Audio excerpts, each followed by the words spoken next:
In theology, there's kind of two main ends of the spectrum regarding eschatology. It's dispensational or covenantal. And there's different aspects to different versions. But let me offer a reason why, according to the text and the way the New Testament writers write, you cannot make the dispensational distinction once you realize this, in my opinion. When you see the way things are applied from the Old Testament to the New Testament, there is no separation. The way the books were received, the way the first century church would have operated as it received the writings and letters to the churches. They were Jews. Imagine trying to give them the distinction that dispensationalists, especially extreme ones, would make. As though there was something else for the Jew. As if the salvation that came through Jesus for the whole world didn't come to the Jew first, according to the God that created all things. Oh, yeah, but he gives the Jews special stuff. Do you realize that God's laws are supposed to be good in your mind, not bad? And once you realize that obvious truth, then now what are you going to do with, oh yeah, God just wanted those humans to have the good things. Because remember, sin is breaking the commandments, and that's bad. And we agree with God that his ways are good.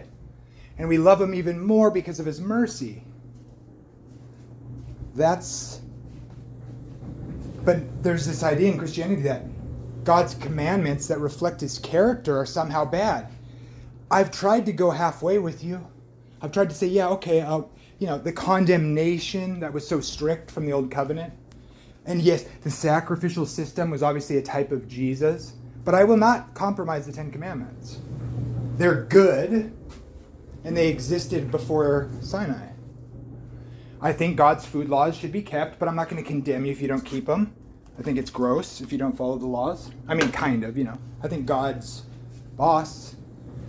Now, but there's some issues there that I think, you could disagree or whatever. But you can't disagree that adultery is always wrong. I'm sorry, cheating is wrong. Lying is wrong. It's bad for you, and it's bad for others. And because I love, I can't let that go. My master said, because of lawlessness, the love of many will grow cold in the last days. I don't know how you can be lawless and a Christian. It's not possible. Jesus is master. But just think about the way the New Testament applies Old Testament prophecies regarding Israel. They were Israel. The original church, they were preaching to Jews. The church is Jewish. Replacement theology is not recognizing that and acting like there's this other thing for Gentiles. No, the Gentiles come in to God's covenant. They come in. Some Jews were cut off. Some. Now consider this, that statement where it says in Romans 11, this idea that they were cut off. Okay.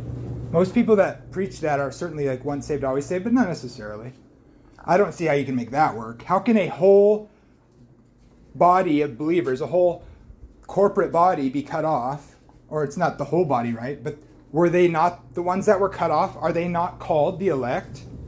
Are they not of the elect in the Old Covenant? How can you go to have a group of people and say it's just corporate? And you're right, it is just corporately in a sense, right?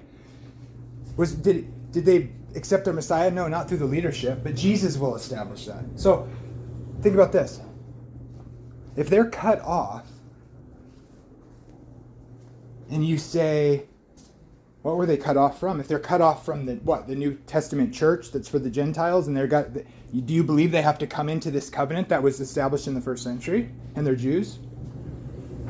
Oh, so the church did replace Israel. Now the Jews have to join our covenant. Which is it?